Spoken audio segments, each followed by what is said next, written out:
Podcast Facts, Fears, and Fiction. It's the Podcast Report, episode 100. Show notes, links, conversation, and more at thepodcastreport.com/100. It was a good goal. It always is. I was going to do the Podcast Report 100 live in front of an audience at the Portland Podcast Cooperative Meetup. Stream that out to the world. Make that the content for episode number 100. The timing on that was fun. You know how plans go. That didn't work perfectly. You can head out to thepodcastreport.com/100 and see a sort of back of the room, cheaper iPhone type of recording of it, but it's certainly not what the audience deserves, certainly not what you deserve, and certainly not what I want to do for episode 100. So we're going to go over this today. I'm going to go over everything that I covered, not necessarily the Q&A, but I'm going to go over the content, and you're going to get a little bit of commentary on why I went the direction that I did. Should be fun. The topic was podcast facts, fears, and fiction. As you can tell, the last couple of episodes, I've been trying to kind of bring sort of the state of the industry together. I've been looking at these three things. I thought it would be fun. The audience was fascinating. There were some people, all sorts of different walks of life, some different podcaster types in there, and I think the content went well. I'll give you the content. I'll also give you a few thoughts on what's going on. The first fact was that mics are only part of the story. And I joke about this a lot in other podcast episodes. Everybody thinks once you have a microphone, you become a podcaster. That's like once you have a knife, you become a great chef. Or once you get a typewriter, you become like Hemingway. Mics are only part of the story, and they're a small part of the story. What I suggested were 7. And this whole thing was to get people kind of in the mood, let them know that the picture is bigger. But I had 7 things that you wanted to think about. Number 1, room noise. Stuff's going on in the background. Doesn't matter how good your mic is. Number 2, content. Fact of the matter is, if you got a great mic and a great voice, but nothing to talk about, it's not going to do well.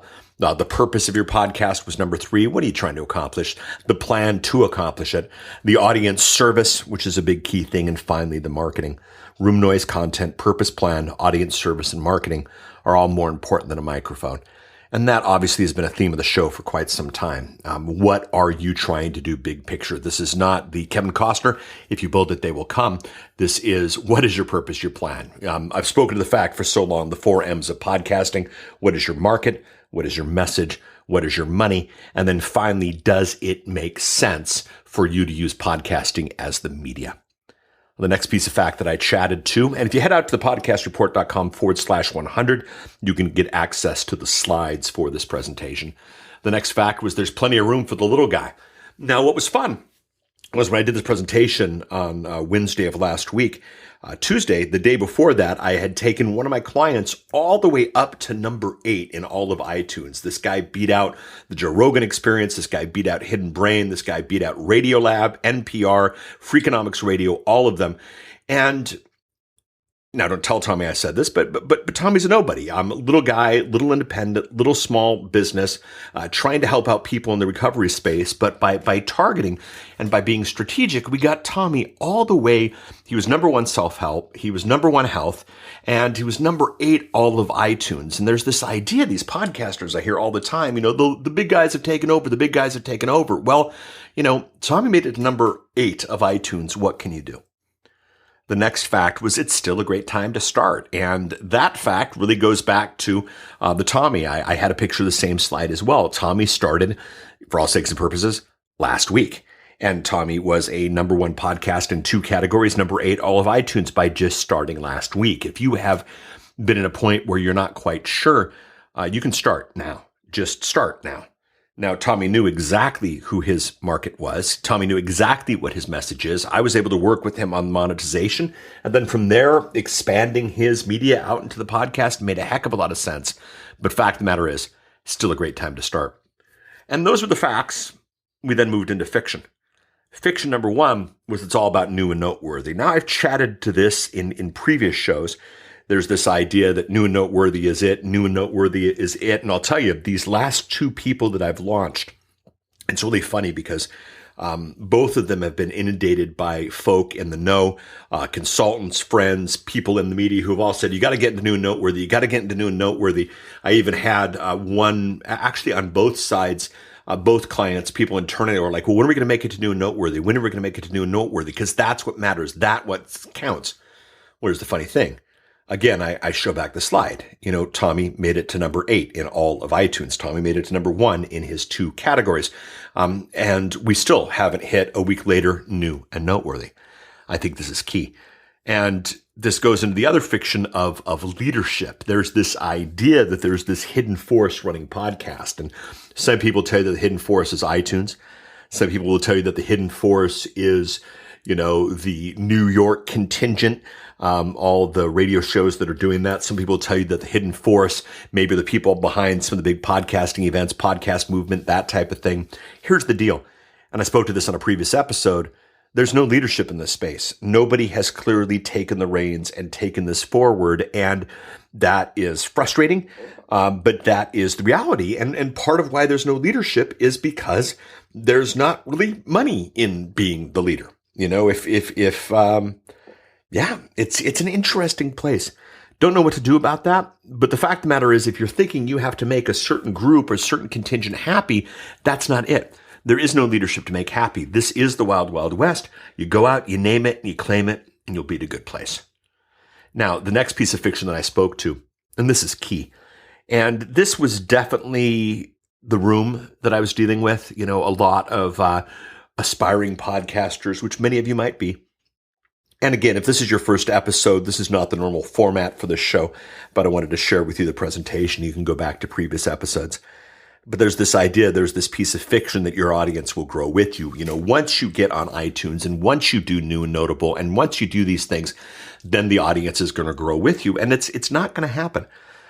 The audience is not going to grow with you if you don't grow the audience. It doesn't happen by default. It doesn't happen in a vacuum. It happens because you have a strategy and a purpose and a process to make your podcast happen. It's complete and total fiction that there's leadership that you have to deal with and work for and make happy. It's complete and total fiction that your audience will grow with you. You are on your own.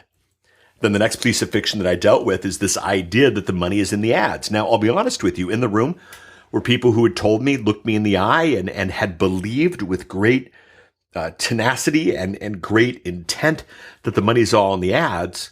But then I broke out this slide from Rob Walsh over at Libsyn, and thank you so much, Rob.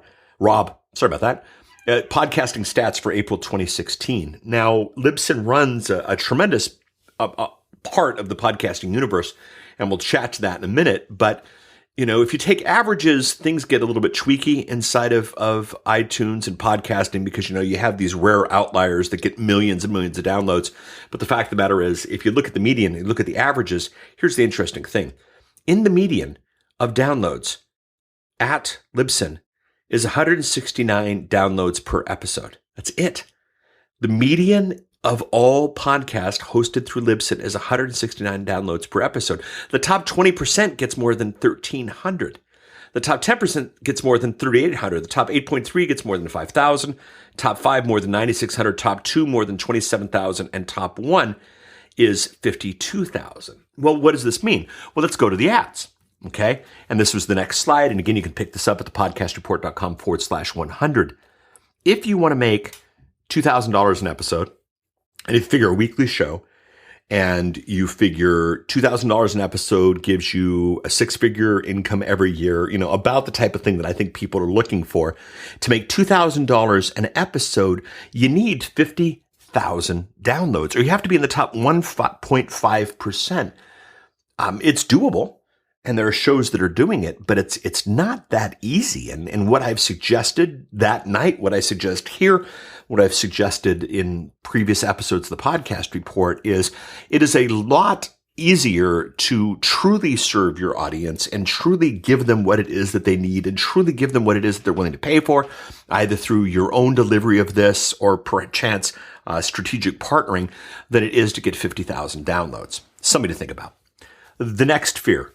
Live is killing podcasting. Now it was fun. I did this presentation live, and boy, it didn't kill the podcast. It didn't even make it to the podcast. I had to re-record it for the podcast. I've been in podcasting for over 10 years, and I keep hearing all the things that are going to kill podcasting. At one point, I even heard somebody tell me that MySpace was going to kill podcasting. So there's that. There's been this idea that live is going to kill it, and it's not. Live is one medium. Live is A, video. Now, yes, podcast can be video, but it's mostly audio at this point. Live is people who want to be plugged in right now, immediately. I know a tiny part of my audience wants live because you are podcasters. You are doing this right now, and you might be in the studio, or you might be working with a client, or you might be building content when I go live. You want to be able to get this at the time, the place, the device of your choosing. Live's not killing podcasting. It won't. The next big fear was that the big guys are killing us. The idea that the New York players are coming in and taking over, and they're unduly influencing iTunes, or maybe the John Lee Dumases of the world, or the different people who are coming in and killing us. That's a fear. It's an unreasonable fear.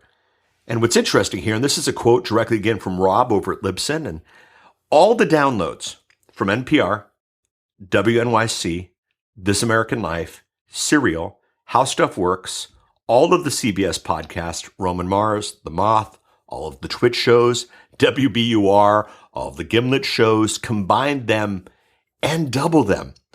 And Libsyn is still bigger. See, the big guys aren't killing us. The big guys are still the big guys, and they're getting crazy download numbers that we're all salivating at, but they're not killing us. That's the beautiful thing about podcasting. It's not a situation of people having to choose one over the other. If we want to, we can have both. If we look at things, we can do both. And that's the power of all this. And the funny thing is, I don't need NPR's numbers to make a profit. I don't need Twit's numbers or This American Life's numbers to make a profit. And if you do it right, and if you think it through, gosh darn it, I don't think you do either. So don't worry about this fear that the big guys are killing us. Don't worry about this. The next fear, and this is the big one, automation is going to kill the jobs. You know, it's funny. You take something like a cooperative, you take something like a meetup, you take something like a group, and there is this whole feeling that this is artisanal and this is handcrafted and this is the type of thing that you have to do step by step, piece by piece for yourself, or else maybe something is getting in the way of the purity of it all. You know, we take a look at the NPR, who has these editors, these full-time editors on time making our podcasts, and well, the fact of the matter is automation's not going to kill our jobs. Automation is going to make podcasting possible. On the slides, I showed 3 organizations.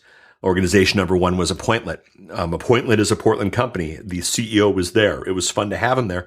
And Appointlet is an organization that makes it possible for people to schedule with you, you know, syncing up with your Google calendars. And the thing about Appointlet is it works better than a receptionist does. It works better than a handler does. And nobody has to go in and do that. Appointlet. Zapier, Zapier, API in the middle. It's this whole system for integrating things. Your podcast comes out, automatically announced on Twitter. Your podcast comes out, automatically announced on Facebook. Maybe wait a day and then put it over at Pinterest or something like that. Zapier, incredible automation, the type of thing we used to pay people to do. And then, of course, one of my favorites, the Levelator. The Levelator's been around almost as long as podcasting is, and it's software that levels everything and makes things clean. It brings you up to the same level. Now, yes, artisanally, you know, from the eargasm type of approach to podcast production and direction, it's not going to be as perfect as what a pro editor is going to do. But you're not podcasting for the pro editing. You're podcasting because you've got a market, because you've got a message, because you've got something to tell the world. And those 3 apps, and I've got links to them at the show notes, thepodcastreport.com/100. Those are only the beginning of all the apps you can integrate into podcasting, all the automation you can integrate into podcasting. If you pick up How to Podcast book, any of the series, either the ones now or ones to come, I speak to a company called Auphonic that is the backbone of my podcasting organization. The tools are good. Automation is not going to kill jobs. Automation is going to make podcasts even more powerful and even more popular. So then the summary. And the summary was this. There's still room to rock it if you think it through and implement correctly. It's not podcast your passions, the profits will follow. It's not if you build it, they will come. It's not grab a mic, quit your day job, tell the world. It's think it through, implement it correctly, and you can do incredibly powerful. This is a platform. This is a media. This is an opportunity that most people don't have, and it's something that you have, and it's something that you can make use of. And don't let the fiction, don't let the fears get in the way. Focus on the facts, and you will be at a great place. So that was the presentation. I obviously did it differently. If you head out to thepodcastreport.com/100, you can most certainly see the bad iPhone video that was made of this, see the Q&A that came from it. But the fact of the matter is, I want you to think through this. The slides for everything I did, again, are at thepodcastreport.com/100. You can pick that up. Look to podcasting with focus and attention and desire and purpose. You will do really, really well. And this is episode 100 of the Podcast Report. I remember starting this back in the day with the idea, I've been podcasting quietly since day one, but it's mostly been clients. It's mostly been associates, people I'm working with, projects I'm doing. And I knew as we started to see kind of this new wave of podcasting that the Podcast Report, that I needed to do something. And the Podcast Report would be fun. I'll tell you one thing I haven't shared yet. There was the Podcast Report by Cliff Ravenscraft, which is part of the whole New Media Expo thing, which was obvious even a couple of years ago that the whole thing was imploding. And so I wasn't worried about taking that name because that name wasn't being used. But the fact of the matter was they kept it up, not necessarily sure why. And here's the thing, iTunes search, doesn't bring up anything. Report, everybody has that in their name. Podcast, there wasn't anything necessarily significant for SEO there. And so the Daniel J. Lewis's of the world definitely laugh at me and want to go from there. Getting 100 episodes is further than I've gotten with any other show. And that's been fun. And don't worry, this is not I'm bowing out of the Podcast Report. I am going to take a couple of weeks off.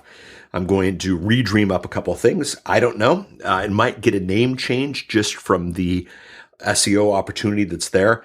But I'll tell you, those of you who listen to this, thank you. Those of you who've reached out to me and said, hey, the most recent episode really touched me, made me think, thank you. For the phone calls I've had, the coffees I've had, the beers I've had, the meals I've had at different events based on what we've done on this, thank you. This show has been a pleasure to do. For those of you who have hired me, for those of you who have come inside of the Colligan.com family as a result of this show, thank you. It has been an absolute blast to do. I will keep the subscribers. I doubt it's going to change much format-wise. I think we're still going to keep this short, still keep this what it needs, not waste your time. What it looks like, where it goes, not quite sure. Should be fun. You'll see it in a couple of weeks. I definitely want to keep this episode under 20. Not over. I want to keep this one under 20. So there we go. 100 episodes of the Podcast Report. Let's see what happens in the next 100. You have been a fabulous audience. I thank you so much. We'll chat in a couple of weeks. Bye.